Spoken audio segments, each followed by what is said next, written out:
Le dossier de ces contrats Monaco, République démocratique du Congo, visite Congo. Déjà, c'est lui qui nous a plongé déjà dans le bain de ces dossiers. Avec vous, Roby, on va parler sur le bien fondé de ces contrats.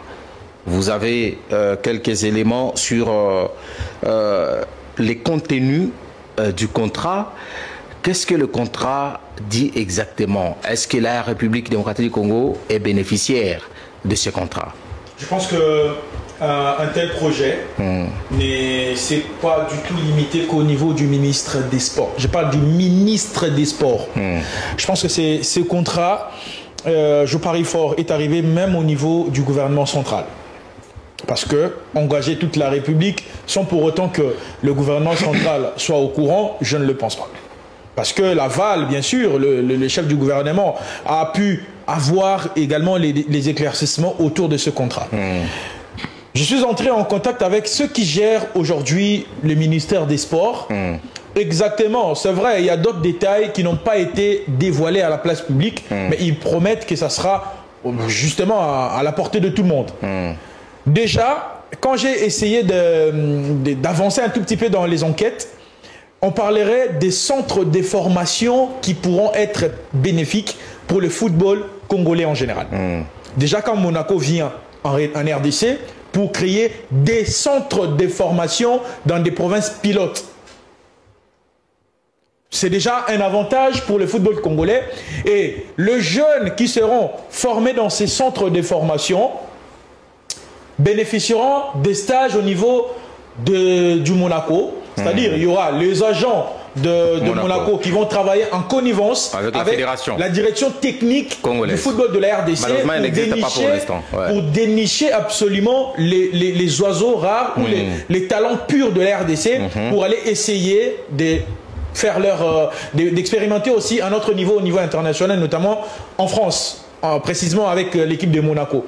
Il y a aussi des séances de formation, c'est-à-dire des ateliers de formation que les entraîneurs de la RDC, les encadreurs du football de la RDC, qui doivent faire chaque année les déplacements vers Monaco, vers la France, pour acquérir des formations, acquérir des connaissances, afin de remonter le football congolais. Aujourd'hui, on évoque le problème des calendriers.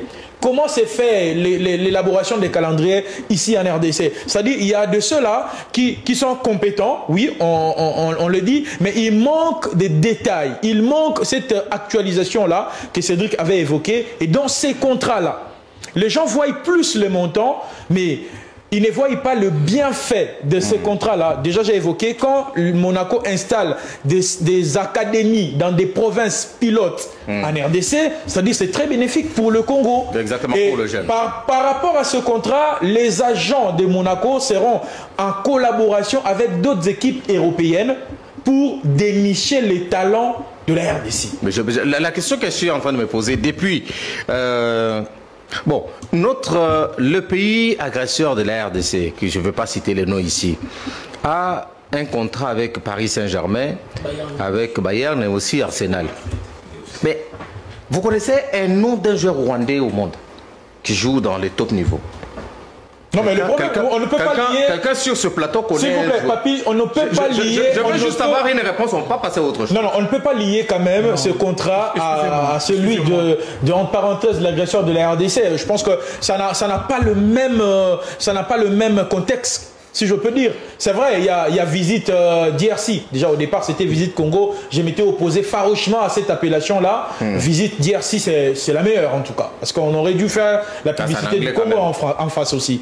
Donc, mais le contexte, visite RDC, c'est mieux. Voilà. Le contexte de ces contrats... Même le nom n'est pas encore officialisé. Il est officialisé, mais les contenus ou le contexte de ces partenariats n'a rien à voir avec celui du pays agresseur de la RDC, avec Paris Saint-Germain ou Arsenal. C'est en tout cas loin de ça, parce que si on parlerait de ce contrat-là, et ils sont plus sur le plan touristique. Mais alors que ici en RDC, on est plus sur le plan sportif est vraiment en profondeur. Il me semble d'ailleurs, attendez, il me semble d'ailleurs que les ministres du tourisme...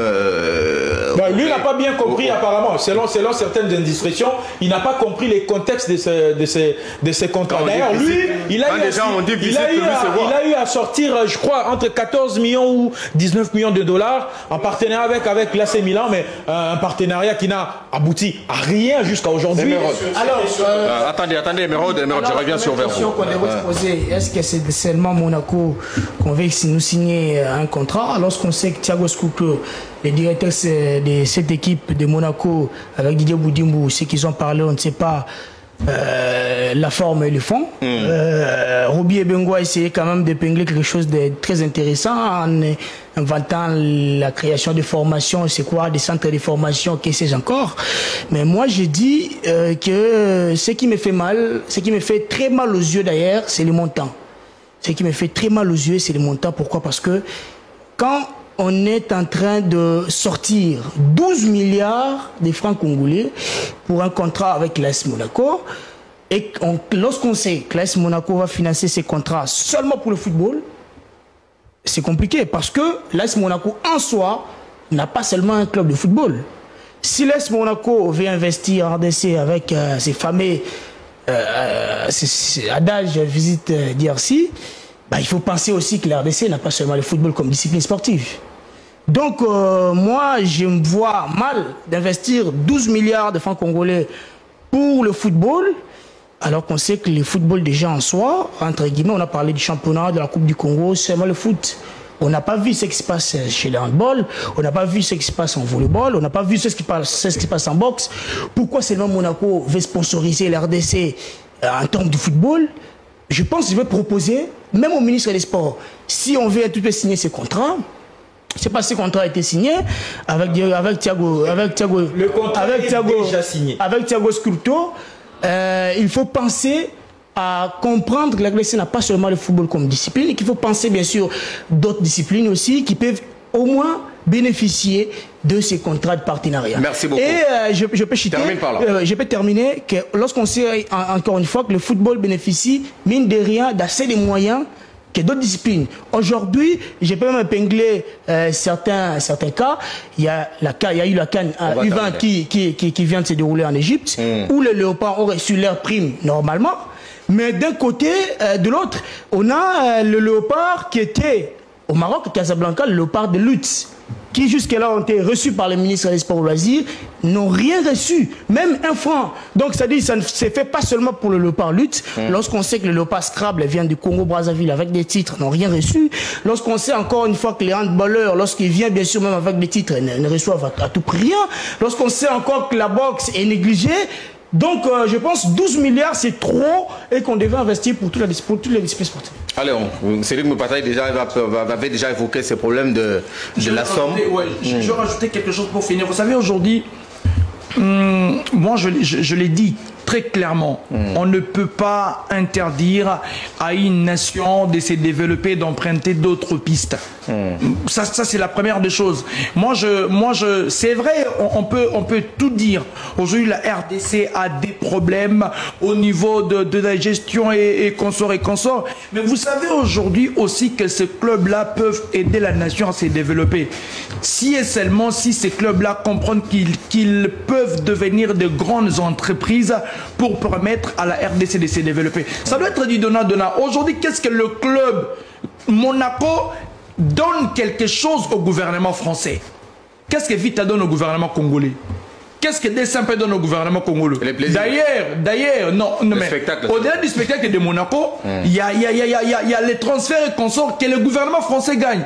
D'ailleurs, le gouvernement congolais doit beaucoup d'argent au TP Mazembe. Qu'est-ce que le TP Mazembe donne au gouvernement? On parle de 15 millions, consorts, les frais de déplacement, consorts. On concède, on accepte. Mais qu'est-ce que le TP Mazembe donne au gouvernement? Les trophées.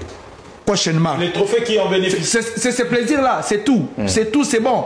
On a vu qu'ils étaient à couteau tiré. Denis Kambaye et Constant Mar à l'époque, quand la RDC a pu obtenir le CHAN en 2016.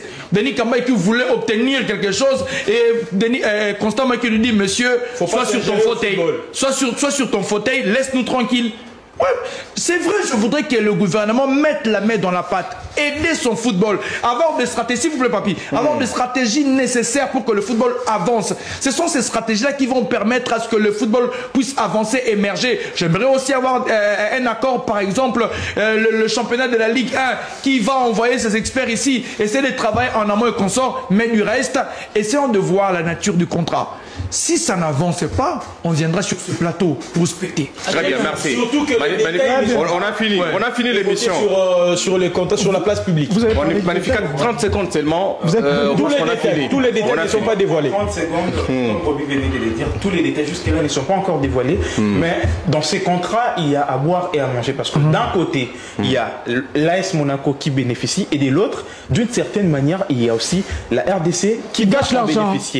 Déjà, c'est un contrat qui doit lier l'économie, le tourisme et le sport. Parce que la RDC n'est pas un pays qui ne doit vendre que le sport. C'est faux.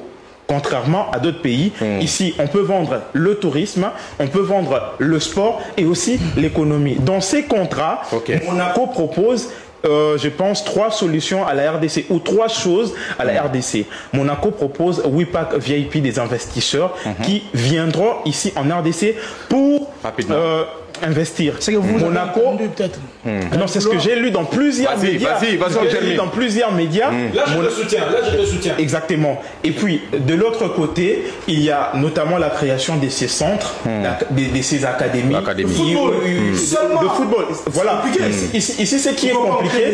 Ici, ce qui est compliqué, on ne peut pas, dans ces contrats, tolérer que la RDC ne soit propulsée que dans le sport.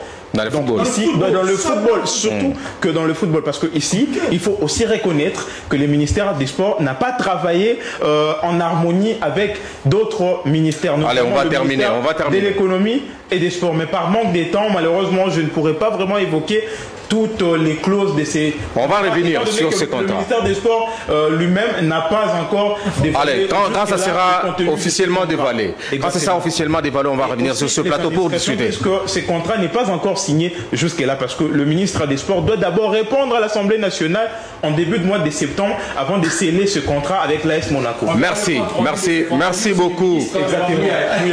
Merci beaucoup, Magnificat, pour ces éclaircissements. Merci à vous, Cédric Mupataï, pour vos analyses. Emeraude, merci une fois de plus. Merci à Roby et Bengo. Merci à vous, mesdames et messieurs, qui nous ont suivis. Merci à l'équipe technique. Toutes les caméras de ces studios ont été manipulées par Junior Konodoli, le maestro, qui m'a dit qu'il devient la magie de la caméra.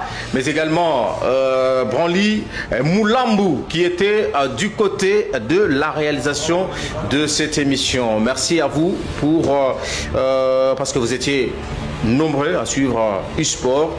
On se retrouve le vendredi prochain à la même heure sur le même plateau, mais la rediffusion c'est le dimanche à partir de 18h. Restez branchés au programme des Univers Télévision. Retrouvez Roby et Bengo à 19h50 pour le nouveau journal de